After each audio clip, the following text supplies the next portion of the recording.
di sini. Apa kabar teman-teman? Semoga sehat semuanya. Sebelum lanjut ke ceritanya, jangan lupa like, komen, dan subscribe.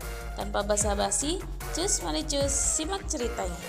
Bersikaplah masuk akal, aku paling benci alasan dalam hidupku.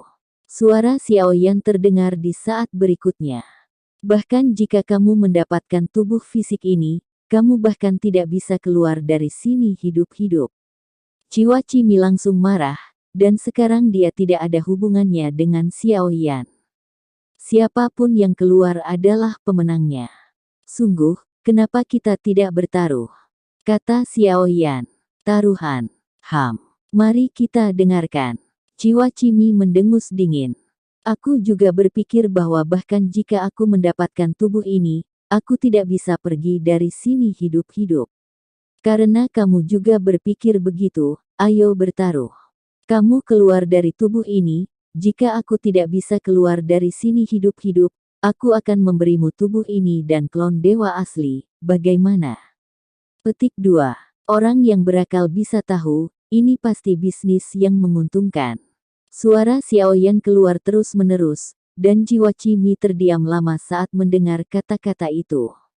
Setelah beberapa lama, suara marah jiwa Cimi keluar perlahan. Apakah kamu pikir aku idiot? Suara tak berdaya Xiaoyan juga segera menjawab, ini yang kamu katakan, aku tidak pernah mengatakan itu, dan jelas kamu tidak percaya. Jika kamu tidak percaya, mengapa tidak bertaruh? Jiwa Cimi tidak memiliki tubuh fisik saat ini, jika tidak, dia akan terluka oleh batang otak Xiaoyan, mencengkeram hatinya, tetapi dia juga menemukan bahwa dia tidak memiliki hati, singkatnya, tidak ada tempat untuk melampiaskan api di perutnya. Karena itu masalahnya, aku akan menghancurkan dewamu dulu. Gerutu jiwa Cimi, dan bocah itu tiba-tiba membuka matanya. Meskipun Xiaoyan dengan cepat menempati tubuh, jiwa Cimi masih menyumbang paling banyak, jadi tubuh kendali sepenuhnya ada di tangannya.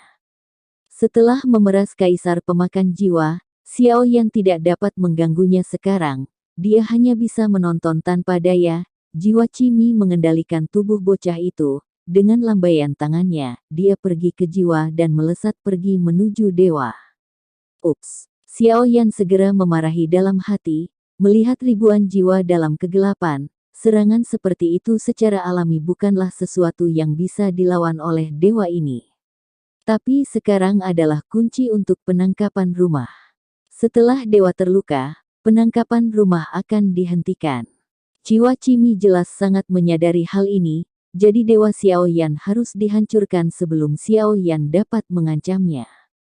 Selama ini masalahnya, Xiaoyan tidak akan bisa lagi bersaing dengannya untuk mendapatkan tubuh fisik. Avatar dewa asli terletak di depan dewa.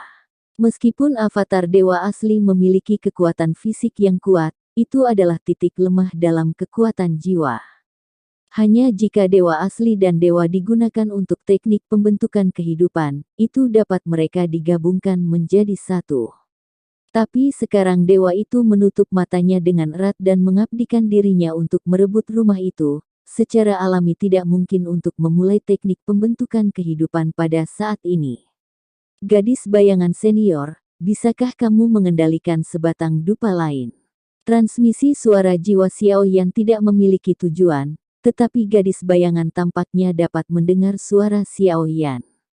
The Soulless Bullet tidak dapat bekerja pada target yang sama untuk waktu yang singkat. Namun, masih ada peluru pelindung, yang bisa membuatmu tetap aman dan sehat.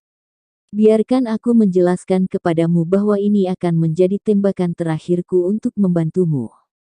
Suara gadis bayangan itu menjawab Xiaoyan dari kehampaan. Kalau begitu terima kasih banyak, senior.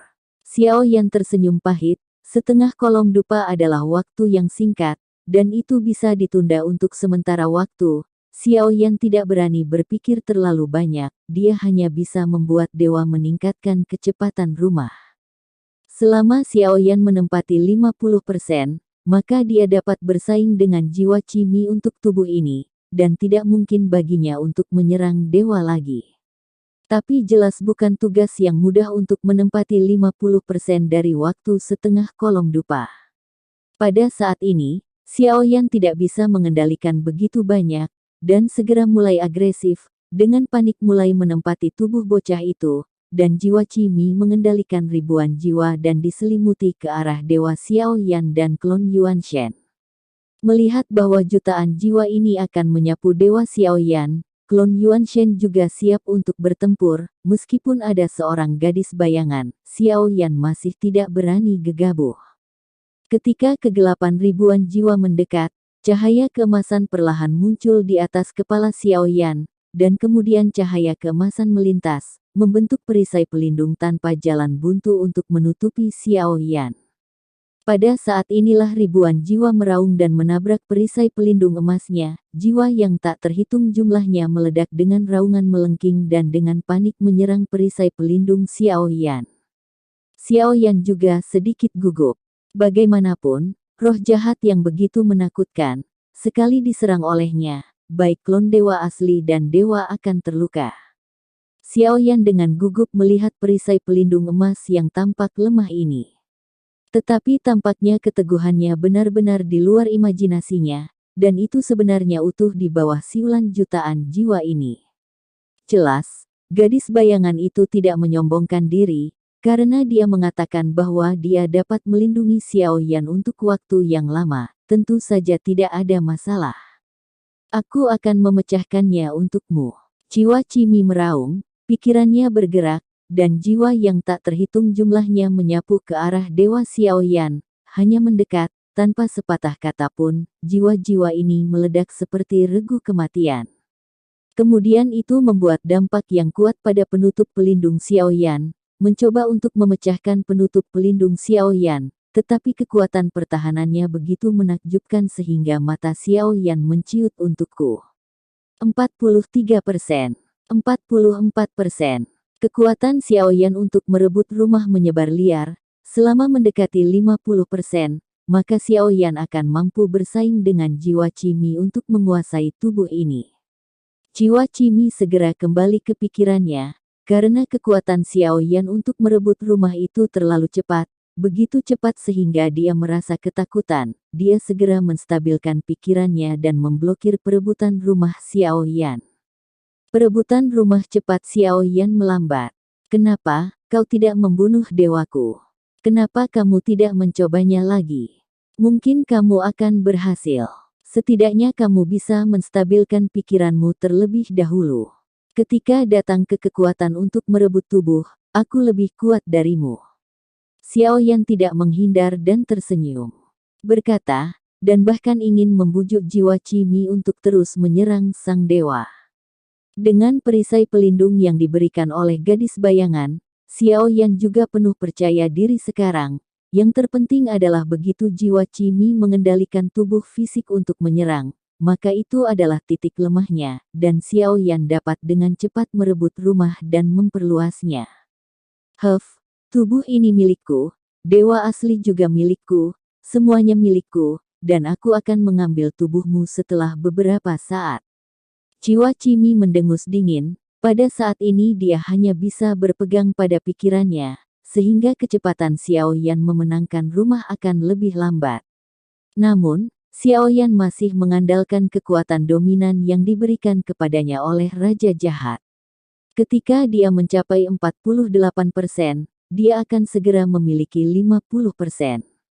Setelah setengahnya ditempati, maka Xiaoyan akan benar-benar bersama Qimi. Jiwa berada pada pijakan yang sama di tubuh ini, siapapun yang dapat menempati 51% dapat menekan lawan dan kemudian mengendalikan tubuh ini. Meskipun tubuh utama Xiaoyan menutup matanya, perubahan di sekitarnya, avatar Yuanshen memiliki pemandangan yang indah, dan kabut tebal telah sepenuhnya menghilang, berubah menjadi lautan hitam yang bergejolak di bawah mereka. Dan ada suara berdengung di sekitarnya, Xiaoyan sedikit mengernyit, dan dia merasa aneh, tetapi perubahan yang muncul jelas bukan perubahan biasa. Saya khawatir itu memiliki hubungan yang hebat dengan pertempuran antara dia dan Kaisar Pemakan Jiwa. Mungkinkah ini semua hantu Kaisar Pemakan Jiwa? Mata Xiaoyan menyipit, karena ketika jiwa kaisar pemakan jiwa diperas olehnya dan jiwa Qimi, itu menghilang dengan cepat, dan jiwanya tidak terpecahkan. Xiaoyan merasa bahwa itu adalah kesalahan serius yang dia lakukan saat ini. Meskipun itu hanya jiwa, itu mungkin harus mengeluarkan ngengat yang buruk. Pada saat ini, kabut tebal tiba-tiba menghilang dan berubah menjadi lautan hitam ini, yang mungkin dilakukan oleh jiwa kaisar pemakan jiwa. Selain itu, Xiaoyan mendengar angin kencang dari segala arah. Meskipun lautan hitam bergelombang, Xiaoyan bisa merasakannya. Angin ini pasti bukan berasal dari laut. Tampaknya sesuatu yang besar sedang mendekat ke sini. Firasat buruk semacam ini semakin kuat dan kuat. Aku khawatir akan terjadi sesuatu. Sepertinya kita harus merebut rumah itu sesegera mungkin. Pada saat ini, proporsi kepemilikan Xiaoyan telah mencapai 50%, dan keduanya tidak mau menyerah. Jangan pikirkan itu. Jiwa Qimi menggertakkan giginya. Aku membuat keputusan. Xiaoyan juga menjawab dengan tegas. Pertama datang, pertama dilayani, tidak ada aturan sama sekali. Kata Qimi marah. Dunia ini kejam, betapa bodohnya kamu berbicara tentang aturan, yang kuat hidup dan yang lemah mati, jelas aku lebih kuat darimu, jadi tubuh ini milikku. Suara tegas Xiaoyan keluar. Huff, aku akui, kamu lebih kuat dariku dalam kekuatan untuk merebut rumah, tapi untuk hari ini, aku sudah siap. Jiwa Qimi mencibir. Xiaoyan tidak terus berbicara omong kosong dengannya, tetapi membuka kekuatan untuk merebut rumah, dengan liar menyerbu tubuh ini, dan akhirnya mencapai 51% di bawah desakan Xiaoyan. Ketika ini lebih dari jiwa Qimi, artinya, jiwa Qimi tidak akan bisa mengendalikan tubuh ini lagi. Di sisi lain, Xiaoyan sementara dapat mengendalikan tubuh ini, bocah itu tiba-tiba membuka matanya milik Xiaoyan. Tapi ini masih jauh dari cukup jika Anda ingin benar-benar memenangkan rumah, Anda harus benar-benar memeras jiwa Qimi dari tubuh anak itu. Jiwa Qimi mengeluarkan raungan marah, tetapi tidak peduli seberapa marahnya dia, itu adalah fakta yang tak terbantahkan bahwa dia lebih lemah dari Xiaoyan. Aku ingin tahu, apakah kekuatan klan Qimi yang kamu bicarakan itu kuat atau lemah? Xiaoyan bertanya dengan santai setelah mengambil inisiatif. Tentu saja tidak, meskipun saya tidak tahu metode apa yang Anda gunakan untuk merebut bakat klan Qimi saya, ada lebih dari satu rumah klan Qimi saya yang merebut kekuatan dari kekuatan Anda. Saya akan mengejar Anda sampai ke ujung dunia. Suara marah jiwa Qimi keluar setelah Xiaoyan bertanya. Xiaoyan tersenyum pahit, meskipun dia tidak terlalu akrab dengan Xie Zun, tetapi menurut tebakan Xiaoyan, setelah Xie Zun mengetahui tentang bakat mengerikan dari keluarga Qimi, dia mungkin akan menangkap satu dan memenangkannya.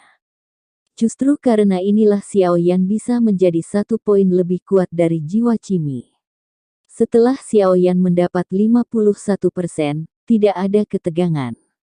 Meskipun jiwa Qimi sedang berjuang, tampaknya itu hanya perjuangan. Hanya masalah waktu sebelum jiwanya diperas. Begitu juga dengan kesuksesan Yan Duoxie. Segera Xiaoyan telah menduduki 60%. Pada saat ini, pada dasarnya tidak mungkin bagi jiwa Qimi untuk mengendalikan tubuh, dan itu milik Xiaoyan sepenuhnya. Yang mengejutkan Xiaoyan adalah meskipun demikian, jiwa Qimi ini masih tidak menyerah, dan masih melakukan segala daya untuk melawan Xiaoyan. Bahkan jika hasil akhirnya tidak dapat diubah, itu bisa membuat Xiaoyan mengambil alih. Rumah lebih lambat. Xiaoyan juga merenung sedikit di dalam hatinya, mungkinkah jiwa Qimi ini sengaja menunda waktu? Pada saat ini, hati Xiaoyan tiba-tiba tenggelam, karena melalui perspektif cloning Yuanshen, Xiaoyan melihat gelombang naik dari langit di ujung yang jauh, dan alisnya tiba-tiba berkerut. Meskipun lautan hitam terus bergelombang, tetapi gelombang ini jelas berbeda, dari mana bayangan hitam besar dapat dilihat. Wah, memang benar aku meremehkanmu, tapi, kau juga meremehkanku. Pada saat ini, jiwa Cimi mencibir, dan ombak setinggi ribuan meter, menutupi langit dan matahari, dan itu tampak seperti dinding hitam berguling, dan dari itu, Xiao Yan merasa aura yang agak ganas. Bersiap untuk mati. Suara jiwa Cimi bergema di tubuh bocah itu. Saya melihat naga banjir hitam besar berkaki 1000 mengaum dari ombak, dan sesosok berdiri di atas kepala naga banjir hitam yang mengerikan ini, dan aura kuat menyebar dari tubuhnya. Ini klonmu juga? Xiao Yan bertanya dengan heran, tapi kata-kata Xiao Yan membuat jiwa Cimi semakin marah.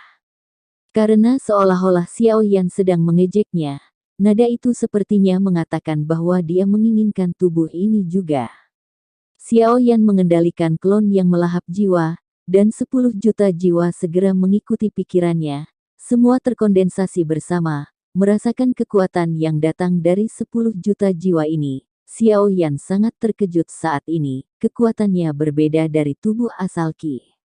Di bawah berkah sejumlah besar jiwa, tubuh yang melahap jiwa ini bahkan lebih aneh, lebih seperti pembawa jiwa, dan semua kekuatan berasal dari jiwa-jiwa ini. Kekuatan kejahatan Yin yang dibentuk oleh ribuan jiwa adalah yang paling menakutkan. Tidak ada keraguan tentang kekuatan serangan jiwa. Bahkan jiwa-jiwa alam, saya khawatir sulit untuk menahan dampak yang dibentuk oleh roh jahat ribuan jiwa ini. Aku masih di sini, jangan pernah berpikir untuk menggunakan kekuatan tubuh ini. Pada saat ini, jiwa Cimi mendengus dingin, dan mata bocah itu segera menunjukkan ekspresi perjuangan. Meskipun jiwa Cimi telah kehilangan inisiatif, itu masih dapat mempengaruhi peradangan Xiao. Itu juga mencegah Xiao Yan mengendalikan tubuhnya dengan lancar. Naga banjir hitam berkaki 1000 di ujung yang jauh bepergian dengan kecepatan ekstrim di Laut Hitam, dan itu sudah mengaum pada Dewa Xiao Yan dengan kecepatan yang secepat kilat. Tujuannya juga sangat jelas, yaitu untuk melenyapkan dewa terlemah dari Xiao Yan. Sekali dewa terluka, maka jiwa Cimi akan memiliki kesempatan untuk bersaing untuk tubuh yang melahap jiwa lagi. Namun, gadis bayangan itu juga kembali ke labu dewa bermata 9 setelah dia akhirnya menembakkan peluru pelindung untuk Xiao Yan. Itu di luar dugaanku. Aku tidak menyangka kamu memiliki klon.